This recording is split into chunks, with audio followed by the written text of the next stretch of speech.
Hello guys, it's me साक्षी आणि आम्ही तर चाललो आहे देवीला.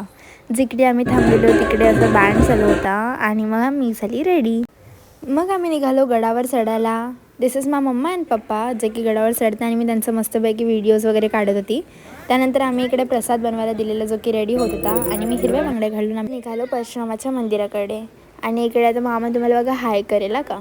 आणि मग त्यानंतर आम्ही ऑलमोस्ट मंदिराकडे पोहोचलेलो. मंदिराच्या इकडे जाऊन अर्णव इकडे स्कॅम करत होता, लिटरली दानपेटीतून पैसे काढत होता. मग आम्ही इकडे जरा रेस्ट केली आणि इकडे अर्णव आणि मामाची नुसती मस्ती चाललेली. त्यानंतर मामा टोपली घेऊन वगैरे असं कॉमेडी करत होता आणि मग मी असं एक छोटासा व्हिडिओ शूट केला माझा टाईमपास म्हणून. मग आम्ही लिंबू सरबत पिलं कारण की खूप दमलेलो चढून वगैरे. आणि मग आम्ही गेलो नेक्स्ट स्पॉटला, म्हणजे सप्तशिखरला. आणि इकडे क्लायमेट एवढा मस्त झालेला की मग मी जरा शूट केला क्लायमेटचा आणि परत निघालो नेक्स्ट स्पॉटकडे जायला. अनुसया माताच्या मंदिराकडे जात जात पोंगे खाल्ले. आणि इकडे आम्ही आता पोचलेलो अनुसया माताच्या पायथ्याशी. त्यानंतर मग आम्ही चढून वर गेलो आणि खूप ऊन होतं म्हणून बघा कसे सगळे दमलो होतो. त्यानंतर लिटरली वरती जाऊन आम्ही सगळे असे खाली बसलो आणि हे असं मंदिरचा व्ह्यू होता वरती. आणि इकडे आम्हाला माकडदादा भेटला. So that's it for a day guys. त्यानंतर मी खूप दमलेली म्हणून मी शूट पण बंद केलेला. बाय.